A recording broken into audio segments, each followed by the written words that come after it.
नमस्कार, आप देख रहे हैं इंडिया टीवी। आपके साथ मैं हूं मीनाक्षी जोशी और अब वक्त हो गया है मुकाबला का। पिछले कुछ दिनों से पेट्रोल और डीजल के दाम तेजी से बढ़े हैं, जिससे महंगाई भी बढ़ रही है, इसमें कोई शक नहीं। पेट्रोल डीजल की कीमतों में कटौती की मांग भी लगातार की जा रही है। इन सबके बीच प्रधानमंत्री मोदी ने राज्यों से पेट्रोल डीजल पर वसूले जा रहे वैट को कम करने की अपील की। लेकिन पीएम मोदी के इस बयान के बाद पेट्रोल डीजल पर राजनीति और गर्मा गई है। आखिर बीते 5 महीने में कई राज्यों ने पेट्रोल डीजल पर वैट कम न करके हजारों करोड़ का रेवेन्यू कमाया है। इसलिए अब कम से कम इन राज्यों को अपनी जनता को राहत तो देनी ही चाहिए। मोदी ने अपील तो कर दी, लेकिन अब तक अपील का कोई असर नहीं दिखा। उल्टे मोदी सरकार की नीति और नीयत पर ही सवाल जरूर उठाए जाने लगे। महाराष्ट्र की उद्धव सरकार ये कहती है कि मोदी राज्यों को जीएसटी में उनका हिस्सा क्यों नहीं देते। अगर राज्यों को उनका हक मिलता तो वैट बढ़ाने की जरूरत ही नहीं पड़ती। पश्चिम बंगाल के सीएम ममता बनर्जी ने कहा कि मोदी हर प्रॉब्लम के लिए विरोधी दलों की सरकार को जिम्मेदार ठहरा देते हैं, जो ठीक बात नहीं है। आखिर ऐसे कैसे चलेगा। इधर कुछ नेताओं का कहना यह है कि क्या महंगाई कम करना भी अब राज्यों की जिम्मेदारी बन गई है। कुछ पार्टियां ये पूछती हैं कि पाकिस्तान, बांग्लादेश जैसे देशों में पेट्रोल हिंदुस्तान से सस्ता है, तो क्या इंटरनेशनल मार्केट में क्रूड ऑयल की कीमतें केवल भारत के लिए ही बढ़ी हैं। ऐसे तमाम सवाल उठाए जा रहे हैं। कल प्रधानमंत्री मोदी ने सबके जवाब भी दिए और सुझाव भी दिए, लेकिन इस विवाद में आज पेट्रोलियम मंत्री ने एंट्री ली और सबके सवालों का एक करारा जवाब दिया। मोदी के मंत्री हरदीप सिंह पुरी ने कहा कि विपक्ष शासित राज्य अगर इंपोर्टेड शराब के बदले पेट्रोल पर टैक्स में कटौती कर दे तो पेट्रोल खुद ब खुद सस्ता हो जाएगा।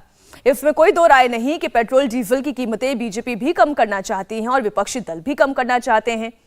महंगे से तेल से सभी परेशान हैं, लेकिन जब टैक्स कम करने की बात आती है तो सब एक दूसरे का मुंह ताकने लगते हैं कि कौन कम करेगा, केंद्र या राज्य सरकारें। आज मुकाबला में सबसे बड़ा सवाल यही उठाया जाएगा, पेट्रोल महंगा और सस्ती शराब, मोदी विरोध का ये कौन सा हिस्सा। क्या एंटी मोदी मोर्चा महंगाई बढ़ाएगा। आखिर प्रधानमंत्री की बात ममता दीदी और ठाकरे सुनते क्यों नहीं। इन तमाम बातों पर हम करेंगे चर्चा। भारतीय जनता पार्टी से हमारे साथ जफर इस्लाम जी जुड़ गए हैं, बहुत स्वागत है जफर जी आपका। राजनीतिक विश्लेषक शिवम त्यागी हमारे साथ स्टूडियो में मौजूद हैं। साधना भारती कांग्रेस की ओर से पक्ष रखने के लिए हमारे साथ जुड़ गई हैं, स्वागत है साधना जी आपका भी। विवेक श्रीवास्तव सीपीआई नेता, स्वागत आपका भी, आप स्टूडियो में हमारे साथ हैं। आम आदमी पार्टी से विधायक हैं ऋतुराज झा, आप भी जुड़ गए हमारे साथ।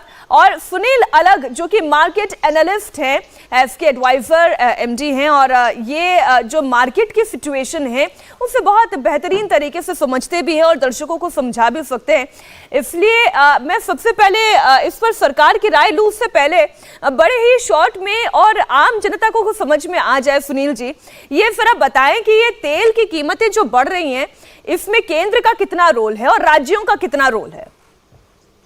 अब देखिए, जो पेट्रोल की प्राइस बढ़ रही है, इन्फ्लेशन तो जो मैं कहता हूं कि अगले 1 साल और 2 साल के लिए रहेगा ही। ये सवाल आप जो कह रहे हैं, जैसे आपने कहा ना शराब में कम कीजिए, इसमें कम, आपको देखना है कि भाई शराब अगर आप कम भी कर दें, मैं नहीं कह रहा हूं कि ये ना करिए, बट आप शराब कम कर दें आपको कितना पैसा मिलेगा। या आप जब कंपैरिजन जो आप कर रहे हो ना पेट्रोल और शराब की, वो गलत है पहले। और जब तक नहीं आप स्टेट में देखते, सेंटर ने कम कर दिया है।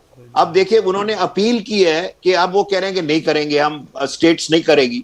अब वो देखो उन्होंने जो मर्जी करना है कर दो। जो मेरा ख्याल में है कि देखिए सबको, चाहे एफएमसीजी कंपनीज हो, उन्होंने क्या किया है, देखिए अब दाम तो थोड़ा बढ़ेगा ही बढ़ेगा।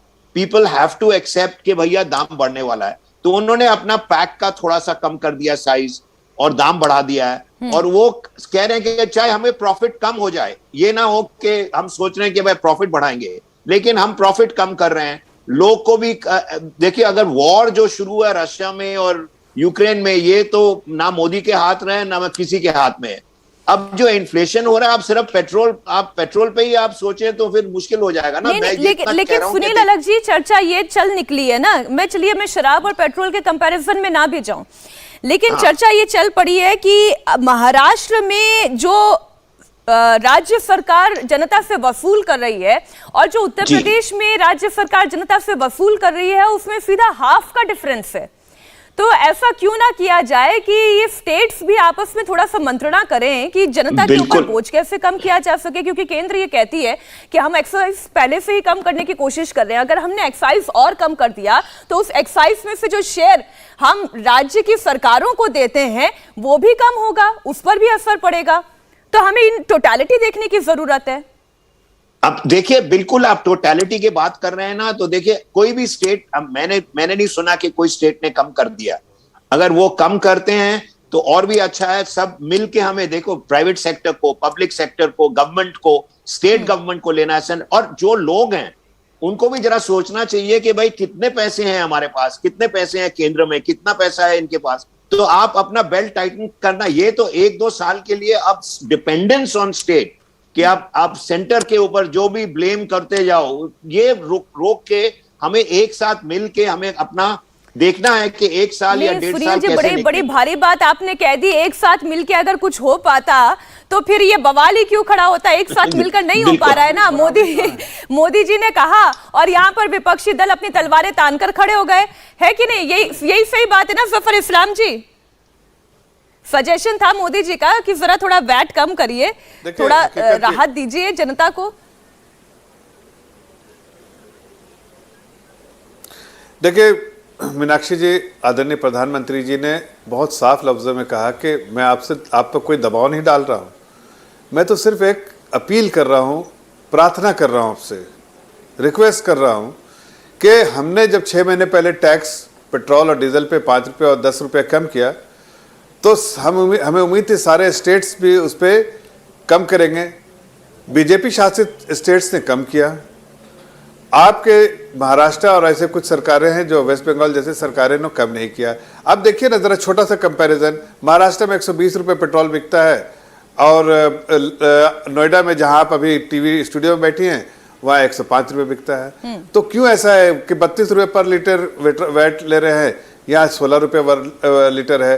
तो एक गैप तो है डबल का, आप उसको उसमें से कुछ कम करते तो उसका एक आपको एक कितना, सुनील अलग जी से मैं इस बात से सहमत नहीं हूं कि कितना पेट्रोल इस पे अगर एक्साइज ड्यूटी कम करते दारू पे, जो इम्पोर्टेड लिकर पे तो कम करते तो कितना पैसा आता है। बट एटलीस्ट आप कुछ भी रिलीफ होता है, लेकिन कम से कम आप जनता तो समझती कि आपने इम्पोर्टेड लिकर पे 300% से 150% तो कर दिया एक्साइज ड्यूटी, लेकिन यहाँ पर आपने बिल्कुल कुछ भी राहत नहीं दी। आप 5 ही रुपया राहत देते, 8 ही रुपया राहत देते, आप यूपी के मुकाबले ऊपर ही रखते, कुछ तो राहत देते। तो आदरणीय प्रधानमंत्री जी ने सिर्फ इतना ही अपील की, कुछ तो राहत दे। इम्पोर्टेड आप लिकर पे आप राहत दे सकते हैं 50% का, यहाँ भी देते 50% का। ये आपकी नजर में, लेकिन एक कंपैरिजन में जरा दर्शकों के सामने रख दूं, फिर साधना जी मैं आपके पास आती हूँ। अब देखिए जैसे अभी जफर जी ने महाराष्ट्र का जिक्र किया, तो वहां पर महाराष्ट्र में जो राज्य सरकार है जनता से 32 रुपए 15 पैसे वसूलती है, और वहीं अगर इसके ठीक उलट हम उत्तर प्रदेश की बात करें, जो कि अभी मैंने थोड़ी देर पहले जिक्र किया, उसके जस्ट हाफ है, 16 रुपए 50 पैसे वसूलती है। इसमें अगर हम राजस्थान और मध्य प्रदेश की बात कर ले तो इस वक्त दोनों ही राज्यों में तकरीबन बराबर पेट्रोल का रेट है, यानी जनता के ऊपर महंगाई की मार चाहे राजस्थान की बात करें, मध्य प्रदेश की बात करें, बिहार की बात करें, एक जैसी है। लेकिन एक डिस्पैरिटी तो दिखाई देती है, जो महाराष्ट्र, उत्तराखंड, आंध्र प्रदेश, उत्तर प्रदेश, केरल की बात करें, मैं आऊंगी इस पर विवेक जी आपके पास भी। लेकिन साधना जी ऐसा तो नहीं है ना कि उत्तर प्रदेश में कम किया जा सकता है जहां की आबादी इतनी बड़ी है, लेकिन महाराष्ट्र में कम नहीं किया जा सकता, राजस्थान में कम नहीं किया जा सकता? कुछ कारण होंगे स्टेट्स के पास भी।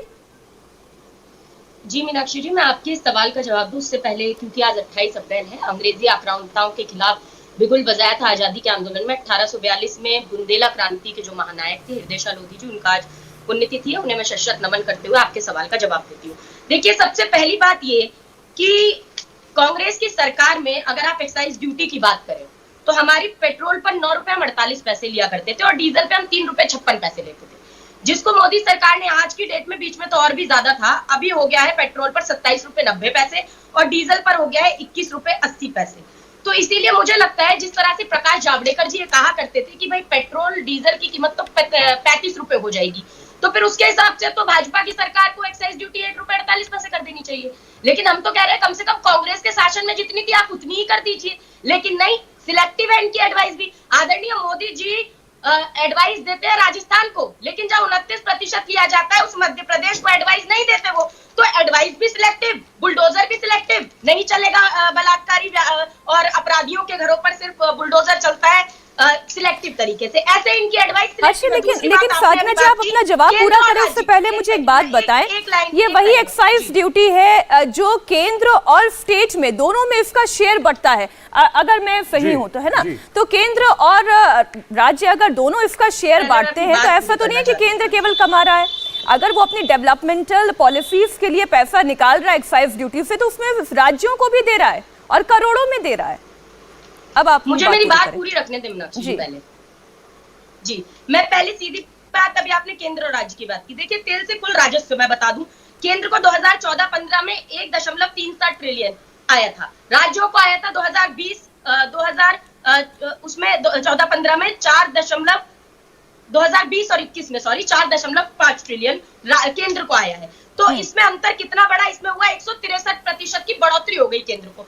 राज्य को अगर आप बात करेंगे तो 2014-15 में आया था 1.6 ट्रिलियन और 2020 और 21 में वो हुआ है 2.1, यानी यहाँ भी 35% की बढ़ोतरी है। बढ़ोतरी में मना नहीं कर रही हूँ कि राज्यों को नहीं हुई, लेकिन जहां केंद्र को 163% की बढ़ोतरी हुई है, वहीं राज्यों को मात्र 35% की बढ़ोतरी हुई है। तो जीएसटी भी आप नहीं देंगे, राज्यों का बकाया भी केंद्र के पास है, वो भी आप नहीं देंगे कर्जा, और उसके बाद आप राज्यों के ऊपर ठीकरा फोड़ने का काम करेंगे। हम तो सीधी बात कह रहे हैं ना, आप जिस बिहाव पर सरकार में आए, जो आप बातें बनाने का काम करते थे कि बहुत हुई महंगाई की मार और अब की बार मोदी सरकार, लेकिन अब जनता क्या कह रही है? अब जनता तो यही कह रही है ना, पेट्रोल डीजल के दाम को देखते हुए। ये तो आप मानेंगे आदरणीय मीनाक्षी जी की आजादी के बाद पहली बार डीजल पेट्रोल 100 के पार हुआ, पहली बार।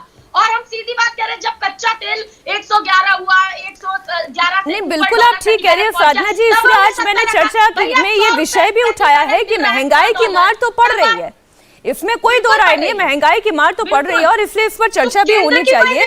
लेकिन ये समझ में नहीं आता है कि ऐसा क्यों है कि कुछ राज्यों में पेट्रोल के दाम अभी भी कम है और कुछ राज्यों में पेट्रोल के दाम ज्यादा है। हालांकि मैं तो ये चाहती हूँ कि सभी राज्यों में पेट्रोल के दाम और कम हो जाए, लेकिन इस पर शिवम ये डिस्पैरिटी तो नजर आती है। पेट्रोल डीजल को कहिए आदरणीय जफर इस्लाम जी से, जीएसटी के अंतर्गत ले आए पेट्रोल डीजल को। चलिए अब शिवम त्यागी की बारी है बोलने की, तो अब जरा इस डिस्पैरिटी पर आप क्या कहेंगे? इसमें आप राजस्थान की अगर बात करते हैं तो फिर आप मध्य प्रदेश को भी नहीं भूलेंगे, बिहार को भी नहीं भूलेंगे। मुझे लगता है कोई किसी को भूल नहीं रहा है। डिस्पैरिटी की जहां तक बात है, आंख बंद लग रहा है, डिस्पैरिटी की जहां तक बात है, मुझे लगता है कोई किसी को नहीं बोल रहा है। लेकिन यहां पर महत्वपूर्ण बात यह है मीनाक्षी जी कि राजस्थान श्रीगंगानगर में सबसे महंगा पेट्रोल है। नवंबर 3 को केंद्र सरकार ने 5 रुपए और 10 रुपए रिस्पेक्टिवली डीजल और पेट्रोल पे कम किए।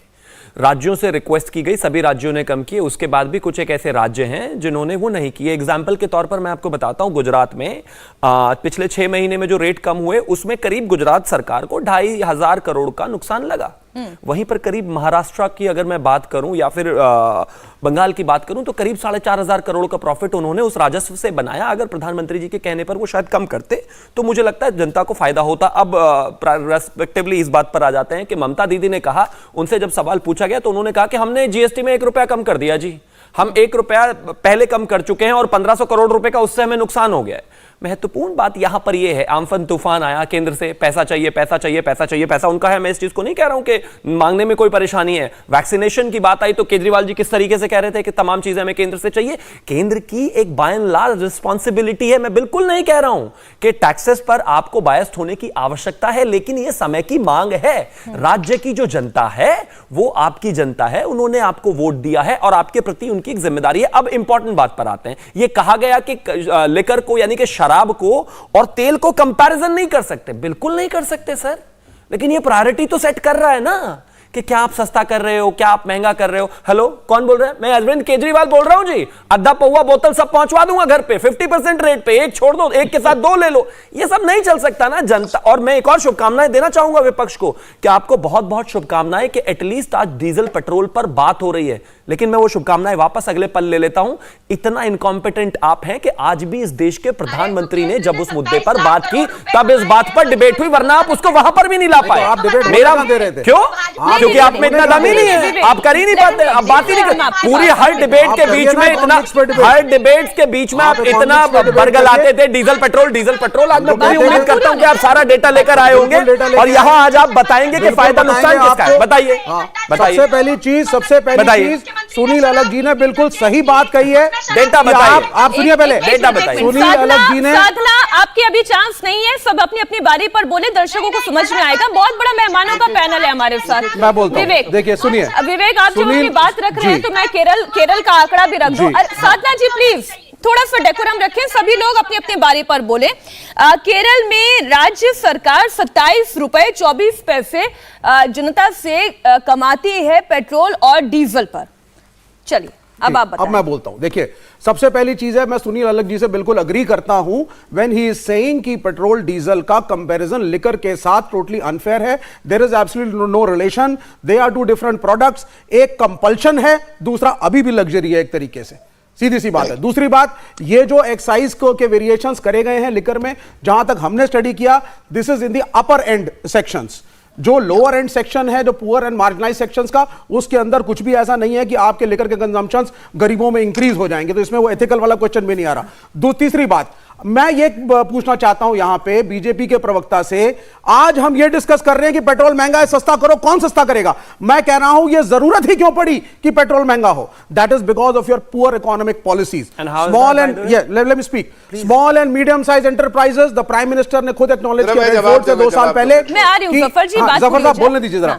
Honourable prime minister of India ने एक्नॉलेज किया small and medium size enterprises is not doing well, इसलिए 100% एफडीआई के बदले भारत को आत्मनिर्भर होना पड़ेगा। ये प्राइम मिनिस्टर के शब्द हैं। हमने बिल्कुल ही फिनिश ऑफ कर दिया। वो देश जिसके अंदर मैन्युफैक्चरिंग नहीं होगी, वो देश कभी स्ट्रांग नहीं हो सकता इकोनॉमिकली। हमारे जितने कॉम्पिटिटिव देश हैं उनकी मैन्युफैक्चरिंग बहुत स्ट्रांग है। तो इसको डिबेट को ये कहना पेट्रोल बढ़ गया साहब, अब केंद्र कम करेगा या राज्य कम करेगा, आपने करा क्या? आपने लिक्विडिटी इन द मार्केट को खत्म किया। सबसे पहले आप नोटबंदी लाए, फिर आप जीएसटी लाए, आपने मार्केट को कोलैप्स कराया, आप क्राइसिस में आए, अब आप कह रहे हैं हमारी रिस्पांसिबिलिटी नहीं है मोदी साहब की। सुनिए विवेक जी, सुनिए, यूपीए सरकार ने बजट से तेल विपणन कंपनियों को सीधा सब्सिडी देने की बजाय राजकोषीय घाटे को नियंत्रित करने के लिए स्टेट फ्यूल रिटेलर्स से कितने लाख करोड़ रुपए के ऑयल बॉन्ड जारी किए थे, और इस ऑयल बॉन्ड की वजह से कितना घाटा केंद्र सरकार अभी भी उसका भरण पोषण कर रही है, ये भी एक तर्क है। इस पर हम करेंगे चर्चा, लेकिन उससे पहले जफर जी आप पर काउंट। हाँ जी जफर जी। देखिए मैं बीच में किसी को इंटरप्ट नहीं करता, इसलिए मैं उम्मीद करता हूं कोई इंटरप्ट नहीं करेगा। पहली बात तो ये कह रहे हैं कि इकोनॉमिक पॉलिसी आत्मनिर्भर, अरे भाई आत्मनिर्भर प्रधानमंत्री जी ने इसीलिए आह्वान दिया ना कि लोगों ने फिक्र नहीं की थी देश को आत्मनिर्भर बनाना। बाकी जो कंट्री आत्मनिर्भर नहीं, उसकी हालत देखिए हर दिन पेचीदा होती जा रही है। आज हमारी इकोनॉमी बहुत स्ट्रांग और साउंड इकोनॉमी है। आज अगर आप मैक्रो इकोनॉमी, आप इकोनॉमी की बात कर रहे हैं, इकोनॉमिस्ट बैठे हैं, सुनील जी है, उनसे पूछ लीजिए। आज मैक्रो इकोनॉमिक पैरामीटर्स पे बात कीजिए, आप बैलेंस ऑफ पेमेंट देखिए, आज आप देखिए हमारा रिजर्व्स कितना है, आज हमारे करंट अकाउंट डेफिसिट क्या है, जरा कंपेयर कीजिए जरा सा उसके। तो बिना देखे, बिना बेमतलब के बात मत किए। और आत्मनिर्भर का जो आह्वान दिया, एक मिनट, आह्वान दिया है आदरणीय पर, अरे एक मिनट, बीच में नहीं बोला था, आपके एक वर्ड भी नहीं बोला था। आदरणीय प्रधानमंत्री जी ने आह्वान दिया इसलिए कि इस देश को जरूरत है। यहाँ मैन्युफैक्चरिंग हब के लिए बहुत सारे पेशकश की जा रही है, बहुत सारे इनिशिएटिव लिए जा रहे हैं। आज मैन्युफैक्चरिंग का पीएमआई कितना है आप पता है आपको? सर, आज आप देखिए कि हमारा फेल हुआ, एक्सपोर्ट कितना बड़ा है। आत्मनिर्भर होने की कोशिश कर रहे हैं। एक मिनट सुन लीजिए, this is the reality. Your so called foreign investment model has failed. क्या बेवकूफ इंसान, बात पूरी हो जाने दें। आज विपक्ष के चेहरे ज्यादा हैं और सत्ता पक्ष का एक ही। बीच में एक आदमी को बोलने दीजिए, मैं तो आपको बीच में बोल नहीं सर। ऐसी क्या मजबूरी होती है कि आप बता दीजिए? सुन नहीं सकते क्या? मैं एक छोटे से ब्रेक एक मिनट सुनिए, आपको क्यों बता दें? आप पूछ रहे हैं, बता दें आपसे। अरे आप हमें जब मौका मिला आप बोल रहे हैं, हम आप कुछ भी बोलते हैं, बेवकूफी वाली बात करते हैं तो भी सुनता हूं। अच्छा ठीक है जफर जी, मैं लौटूंगी आपके पास। मैं आम आदमी पार्टी की भी बधाई ले लूं। आम आदमी पार्टी का ठीक है। देखिए अब ये बात तो तय है कि ये हम माइक्रो इकोनॉमी में हम चर्चा करने के लिए जाए। आम दर्शक ये समझना चाहता है, आम जनता ये समझना चाहती है कि उसके पॉकेट पर कितना भार है और उसके पॉकेट को कितनी राहत है। तो ये राहत देने के काम केंद्र और राज्य सरकार को तो मिलकर करना होगा, किसी एक से तो होगा नहीं, ये बात तय है। ऋतुराज। देखिए, सबसे इंपॉर्टेंट बात यह है कि फ्यूल प्राइस लगातार रोज बढ़ रहा है, रोज बढ़ रहा है, रोज बढ़ रहा है, रोज बढ़ रहा है। ये कहते हैं कि स्टेट को कम कर देना चाहिए। आप एक चीज समझिए कि दिल्ली के मुख्यमंत्री अरविंद केजरीवाल जी 2014 के अंदर में 20% हमारा वैट था फ्यूल के ऊपर में, आज 19%, 19.4% कर दिया, यानी कि उसको भी कम कर दिया। अब एक चीज देखिए कि लगातार सेंट्रल एक्साइज बढ़ रहा है, स्टेट अपना टैक्स कम कर रही है, और जब भी बात गरीब को राहत देने की बात आती है, पंक्ति में खड़े हुए अंतिम व्यक्ति की बात आती है, तो माननीय मुख्यमंत्री अरविंद केजरीवाल जी सबसे आगे बढ़कर के लोगों को राहत देते हैं। और एक चीज सबको पता है कि दिल्ली की जो इकोनॉमी है वो सर्विस बेस्ड इकोनॉमी है। दूसरे राज्यों की तरह हमारे पास प्राइमरी सेक्टर और इंडस्ट्रियल सेक्टर से रेवेन्यू नहीं आता है। ये जानते हुए कि केंद्र सरकार से कोई मदद नहीं मिलती है, कंप्लीटली सर्विस बेस्ड इकोनॉमी होते हुए कंप्लीटली सारा का सारा जो हम स्कूल बना रहे हैं, अस्पताल बना रहे हैं, पब्लिक को जो बेनिफिट्स दे रहे हैं, वो सारा पैसा हम वैट से कमाते हैं। फिर भी पूरे देश के अंदर में सबसे सस्ता वैट, सबसे कम रेवेन्यू दिल्ली की सरकार ले रही है। कंपैरेटिवली बीजेपी की सरकार मध्य प्रदेश में 36% वैट लेती है, और केजरीवाल जी की दिल्ली की सरकार 19.4% वैट लेती है। यह इस बात का प्रमाण है कि हम लोग जनता के प्रति कितने संवेदनशील हैं। और एक तरफ देखिए कि जब कोरोना काल के अंदर में इंटरनेशनल मार्केट के अंदर में फ्यूल प्राइस $26 प्रति बैरल थे, तब जब पेट्रोल के दाम 10 रुपया लीटर होना चाहिए था, तब तो आपने पूरा का पूरा खजाना भरा।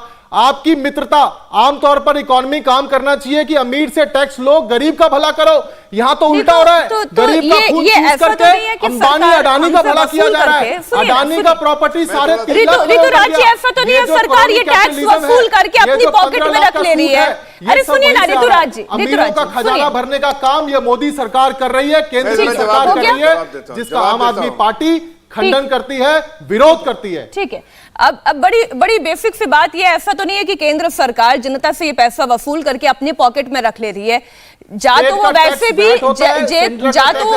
स्टेट्स के पास रहा है, केंद्र के डेवलपमेंटल प्रोजेक्ट्स में जा रहा है, लेकिन सवाल ये है कि इसे कम करने का उपाय क्या है? कम करने का उपाय क्या है? जफर जी, आप पहले पलटवार करना चाह रहे थे। 2-3 बातें जो अभी थोड़ी देर पहले विवेक श्रीवास्तव ने की, साधना ने कही और ऋतुराज ने भी कही कि सरकार ये कर सकती है, लेकिन सरकार को थोड़ा सा बड़ा दिल दिखाना होगा।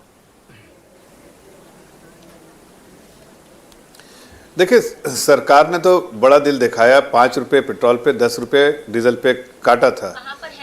आदरणीय प्रधानमंत्री उसी परिप्रेक्ष्य में कह रहे थे कि उस वक्त ऐसी उम्मीद थी कि बाकी लोग भी थोड़ा बहुत जरूर करेंगे। उन्होंने एक आग्रह किया, रिक्वेस्ट किया, प्रार्थना की, आपसे अपील की, आप पर कोई दबाव नहीं, आप करना चाहे तो करें। लेकिन कभी कभी जनता भी देखती है कि अगर 121 रुपये पेट्रोल, 120 रुपये पेट्रोल जो है वो अगर महाराष्ट्र बिक रहा है और बाकी जगह में कम, तो आखिर ऐसा क्यों है? और उसी इस प्रदेश में अगर दिखा कि वहाँ पर लिकर के दाम में, इम्पोर्टेड लिकर में 300% से एक्साइज ड्यूटी 150% करती है, तो लोगों का कहीं ना कहीं ध्यान उस तरफ से आकर्षित होगा। लेकिन एक बार मैं कहना चाहता हूँ कि अभी कुछ लोगों ने बात की वेलफेयर स्कीम पे इतना पैसा ले रहे हैं और इतना पैसा इकट्ठा कर रहे हैं। भाई, हमने जो पैसा इकट्ठा किया है एक्साइज ड्यूटी से, उसका खर्च भी तो देखिए। आपके यूपीए के सरकार के समय में 49 लाख करोड़ खर्च हुआ आपके डेवलपमेंटल काम में, हमने वही 90 लाख करोड़ खर्च किया।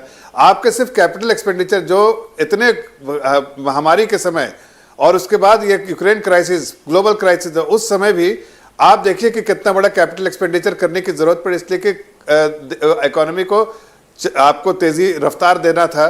तब प्राइवेट का तो कोई आंकड़े पे बात करे, मैं उस पर आंकड़े बात करूंगा कि हमने 37 लाख करोड़ हमने पिछले 8 साल में जो है सिर्फ वेलफेयर स्कीम में खर्च किया है। और अगर सिर्फ मोदी 2 मतलब 2019 से देखिए तो हमने एक्साइज ड्यूटी कितना कलेक्ट किया, 9,30,000 करोड़ का कलेक्ट किया है अभी से 2019 की सरकार जब से है। और हमने 23 लाख से ज्यादा जो है हमने जो है खर्चा किया है वेलफेयर स्कीम में। तो कौन सी सरकार? हमारी सरकार लोगों के लिए सरकार है, जनता की बात मान रही है, जनता की चिंता कर रही है, और हर पैसा जो पाई जो है वो इसका हिसाब देने के लिए हम खड़े हैं। हमें कोई दिक्कत नहीं, हमसे पूछे कहाँ पैसा खर्चा हुआ है। अरे भाई, पढ़ो तो सही, आज मैंने ये चर्चा का विषय भी रखा है। जफर जी, आज आपने आंकड़े बताए, लेकिन कुछ आंकड़ों के साथ विवेक, क्योंकि अगर जफर भाई सिर्फ 10 सेकंड चाहूंगा मैं आपसे देखिए आपने आंकड़े बताए, टैक्स करें। कलेक्शन इतना हुआ, जीएसटी का बिल्कुल रिकॉर्ड लीजिए, कलेक्शन मैं हुआ, बीच में आपने नहीं ये कर- सारे आंकड़े हमारे को बताए। लेकिन मैं आपको दूसरी चीज जो पॉइंट आउट करना चाहूंगा वो ये है कि मात्र टैक्स कलेक्ट कर लेने से इकोनॉमी नहीं सुधरती। टैक्स कलेक्टेड मनी से आपने किया क्या? आज सरकारी बैंकों के मर्जर की नौबत क्यों आई? कितना पैसा और कितने एनपीएस हैं इस वक्त जनरेटेड? कितने प्राइवेट बड़े बड़े कंपनियों के लोन आपने माफ किए? और पेट्रोल के प्राइसेस लेकिन आप कम नहीं करेंगे, उसमें आप स्टेट गवर्नमेंट के साथ कंपटीशन कर रहे हैं। तो आपकी प्रायोरिटीज अगर ये बिग बिजनेस हाउसेस आप आपका सवाल खत्म हो गया जी। अब सर आप केवल बताइए। 10 सेकंड में रिस्पॉन्ड करिएगा, फिर मुझे एक और ब्रेक के लिए जाना है जो इस शो का आखिरी ब्रेक होगा। सर प्लीज 10 सेकंड में।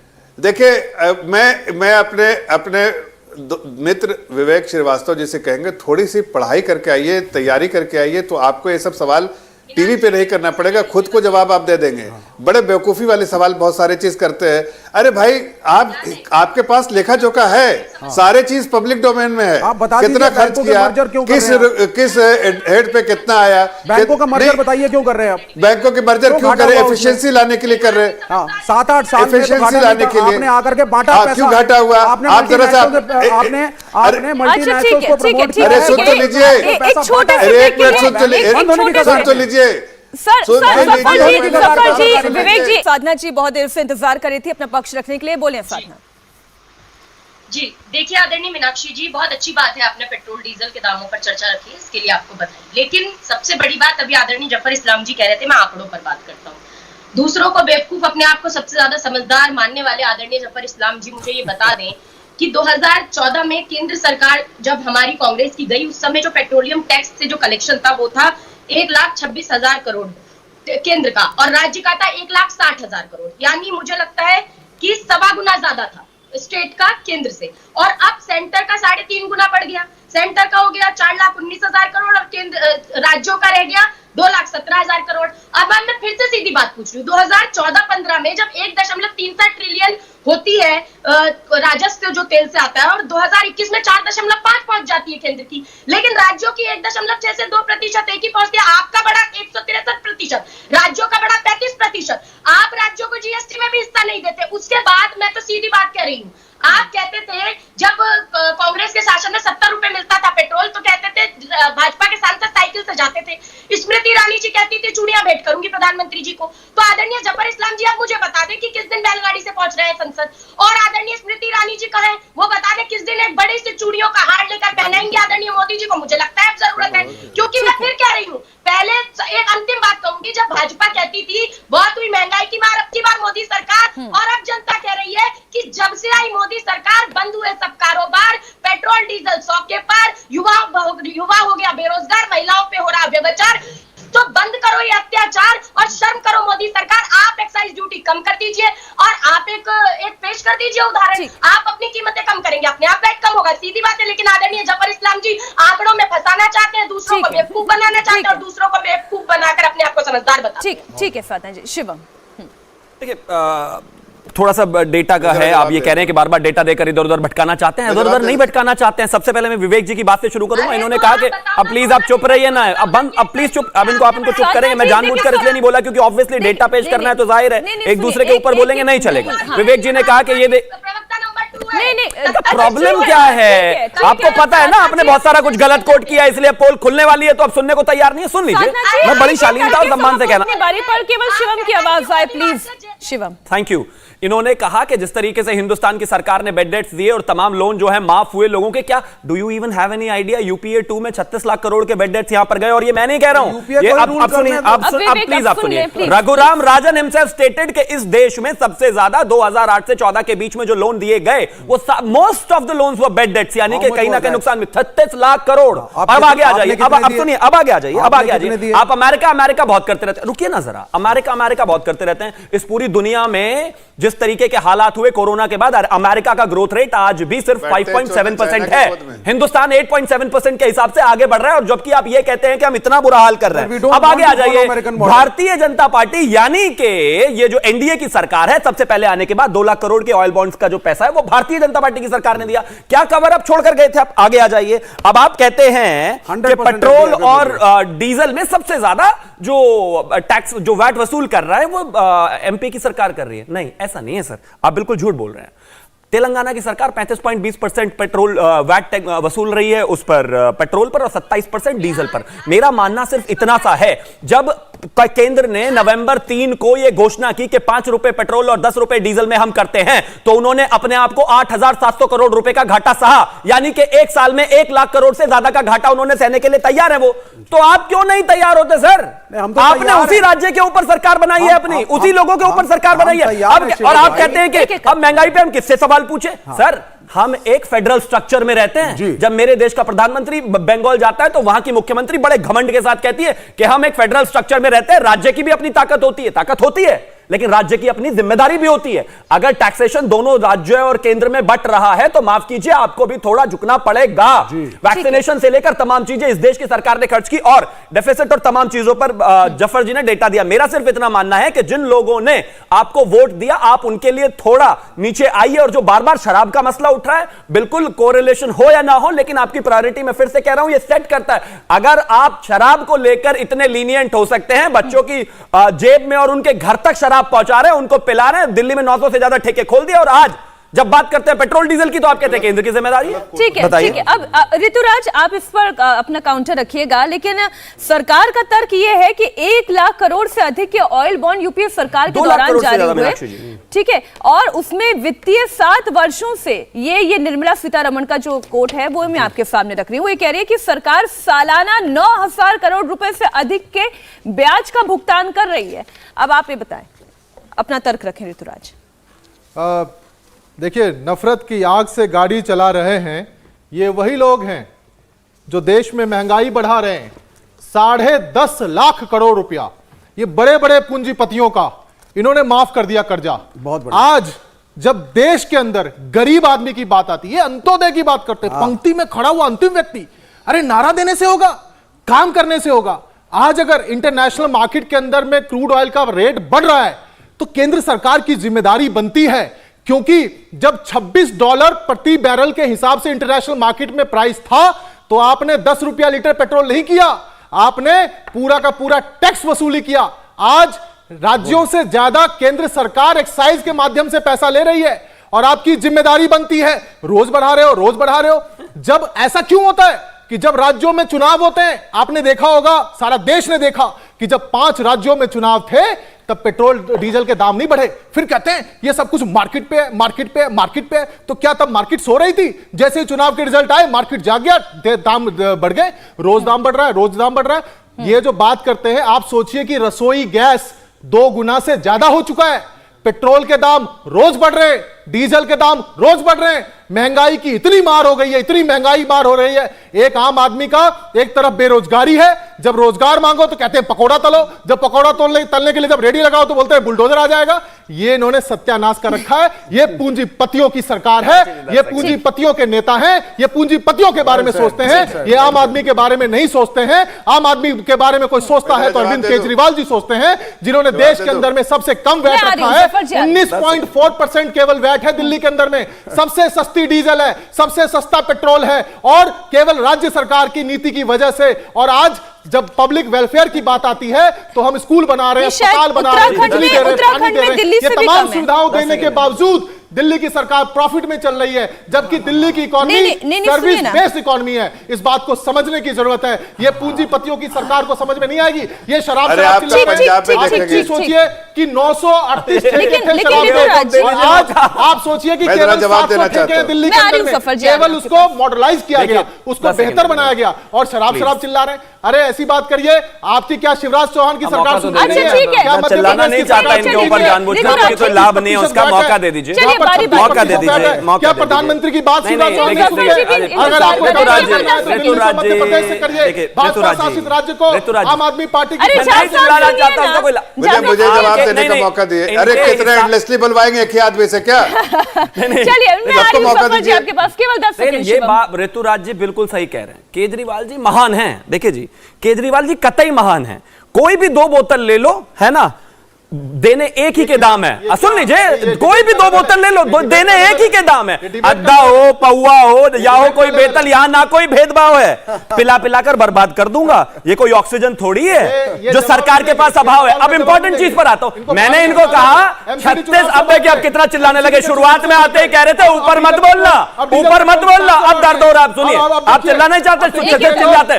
36 लाख करोड़ का एनपीए था, 36 लाख करोड़ का एनपीए था जब भारतीय जनता पार्टी आई। आज आप लोन की बात कर रहे हैं और ये कह रहे हैं इन्होंने नौकरियां दी। दिल्ली के एक नेता हरीश खुराना जी ने आरटीआई डाली थी। अरविंद केजरीवाल ने पिछले 8 साल में 3000 नौकरियां दी है। 3000 नौकरियां दी है। ये नौकरी देने वाले लोग हैं। 3000 नौकरियां 8 साल में, 3000 नौकरियां। ये नौकरियां देंगे किसी को? ये नौकरियां नहीं देंगे, ये बोतल देंगे। ये कप की जगह बोतल देंगे, बोतल। ये 3000 नौकरियां दी 8 साल में केजरीवाल ने, और आज ये कहते हैं हम नौकरी देंगे। अरे अद्धा पौवा दे दिया जनता के हाथ में, नौकरी देने की तो बात ही नहीं करते। नौकरी तो देंगे ही नहीं, नौकरी तो देंगे ही। इसीलिए चाहिए एमसीडी के चुनाव के लिए बोतल पिला रहे हैं जनता को। इलेक्शन पर चर्चा नहीं चल रही, इलेक्शन पर चर्चा नहीं चल रही है। एमसीडी के चुनाव के लिए 2 बोतल दे रहे हैं जनता को। देखिए बताइए, 2 कौवे, 2 अद्धे। अरे डीजल सस्ता दो भैया, पेट्रोल सस्ता दो, अद्धा पौवा नहीं चाहिए। इन्हें देखिए ना, इन्हें एमसीडी के चुनाव के लिए बोतल। विवेक जी आपने सुना, ये कह रहे हैं कि मैं 2 बोतल दूंगा, एमसीडी का चुनाव करा दो।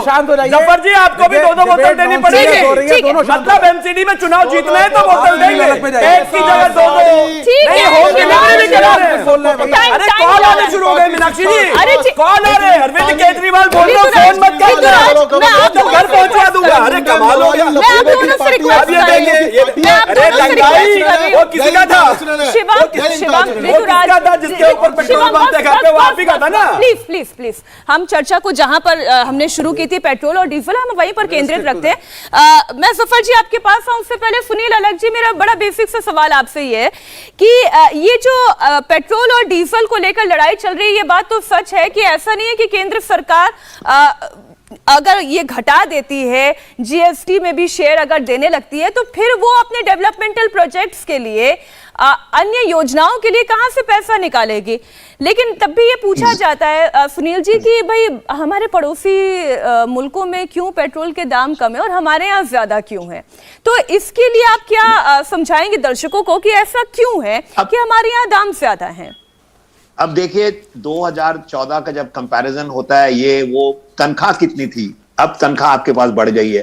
अब you are not comparing apples with oranges. जो भी हो रहा है हिसाब किताब आप जरा ठीक से करिए। और ये पॉलिटिकल डिबेट जो है, सब चिल्ला रहे हैं कि भाई अपना पॉलिटिकल पार्टी, मैं कोई पॉलिटिकल पार्टी में डिबेट नहीं ले रहा हूं। देखिए अगर आप कहते हैं जब रूरल एम्प्लॉयमेंट के लिए उन्होंने जब रास्ते बनाने के लिए बजट सब कुछ दिया कि बेस्ड ऑन कि भाई इतना आमदनी आएगी, अगर कोई भी नहीं कह रहा था कि आप मत बढ़ाइए, पोर्ट्स बढ़ा रहे हैं, रास्ते बढ़ा रहे हैं, अगर हमारे लिए रास्ते बना रहे हैं तो आप 1 साल के लिए ठहरिए ना, थोड़ा बहुत। तो मैं कहता हूं शुरू से यही है। और अगर अल्कोहल, मतलब सब अल्कोहल ले रहे हैं, देखिए हर एक स्टेट गवर्नमेंट जो अल्कोहल कम कर रही है एक्साइज ज्यादा करने के वजह से, इसलिए कम नहीं कर रही है कि उनकी अर्निंग्स कम हो रही है।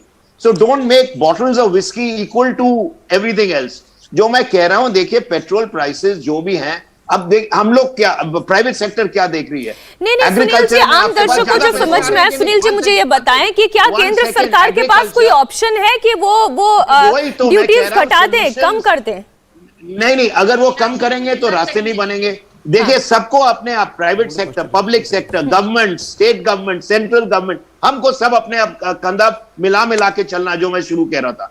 ये नहीं है कि भाई आप लड़ो मरो, और जब भी पॉलिटिकल पार्टी आई तो एक प्याज का दाम, अगर हम 210 में प्याज का दाम ने ड्रॉप था गवर्नमेंट, ऐसा नहीं होगा। अब देखिए जो भी है, आपको सोच समझ के कि अगर पेट्रोल का दाम उन्होंने कम कर दिया और रास्ते ना बनाने बंद कर दिया, आप फिर चिल्लाएंगे। अब ये देखिए जो भी है, आप सोचिए कि हम देख रहे हैं कि अपना प्राइवेट सेक्टर कम करेगा, प्रॉफिट ऑटोमेटिकली कम करेगा ना। रूरल एरिया में आप जाइए, वहां पे डिमांड क्यों बढ़ रहा है? क्योंकि उनके पास ज्यादा पैसा आ रहा है ना।